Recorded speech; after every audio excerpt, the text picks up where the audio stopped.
Welcome to Mother Daughter Projects. I'm Steph. I'm Vicky. And today we're going to show you how to make an exercise cart. You may be wondering, what is an exercise cart? Well, Steph's been doing workouts through Apple Fitness Plus, and it requires a lot of stuff like mats and weights and things like this.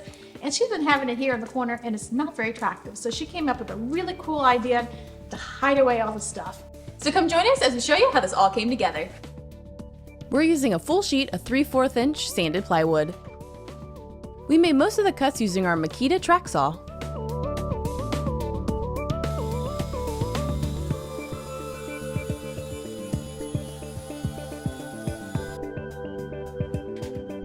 To peg all the items, we're going to be using two 16 by 32 inch wall control metal pegboards.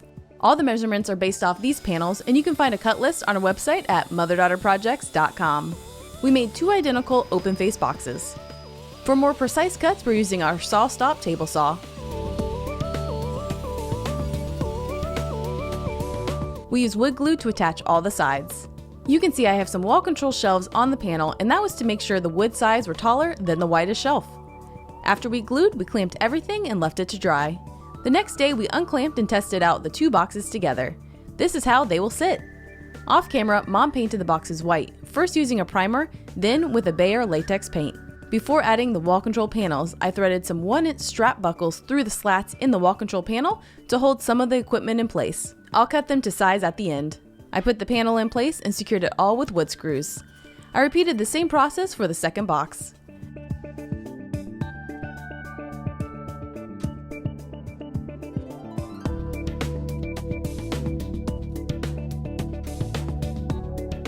To secure the two sides together, we're using a long continuous hinge.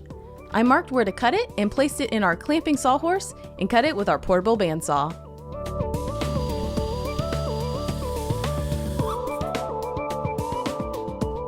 Then we started screwing it into place.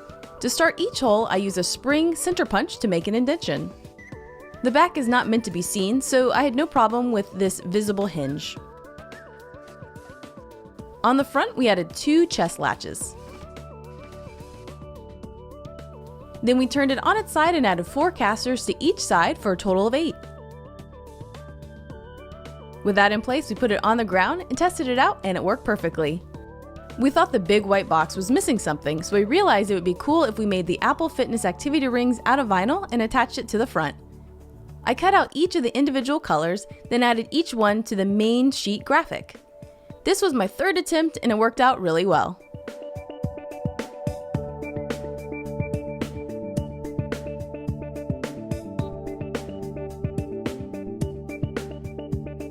With them all together, I cut it exactly in half and affixed the first half in place.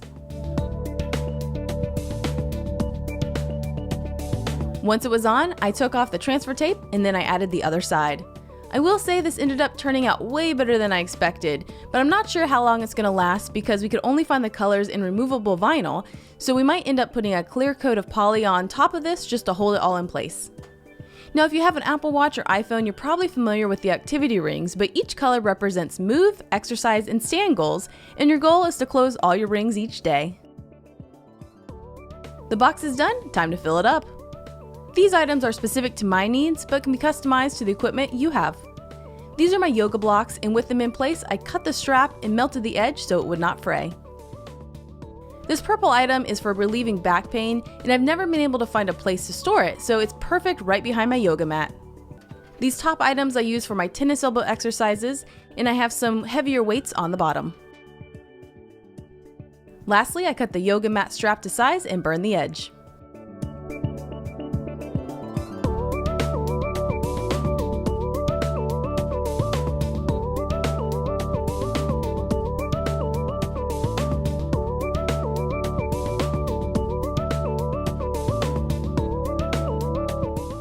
What we learned.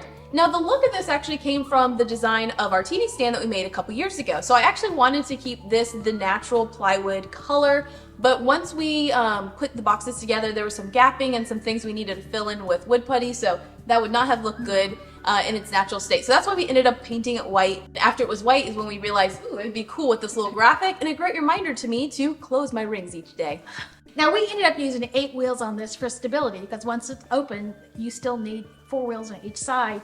And we originally put them on all 4 corners on each side, and when we started actually using it, those wheels were touching. So we went back and readjusted the wheels, and you actually can't see them from here, but they still give it stability, and it rolls a lot easier. Yes.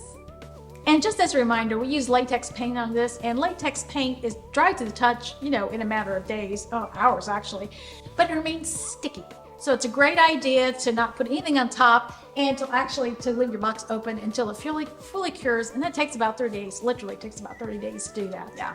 All right, well, thanks for joining us. This was a really fun build, and I'm so excited. I love doing things that are very functional. Out of the box? Actually, in the box. I love in the box things. I like to put things away. This is her total idea, and I had no idea what she was doing, but it is so cool, and it could be used for so many different things. I could see maybe making a double height and making it for a little craft closet, but so many uses for this, and so many uses for wall control. Yes. Which I think we are still finding new and fun uses. Discovering Yes. all these years later. We do love wall control organizational system. Different ways to use it. So if you want to see actually some more wall control projects, I will put a link to a playlist right here. And if you want to see more projects from us, be sure to visit us at mother.ourprojects.com. All right, thanks for joining. We'll see you next time.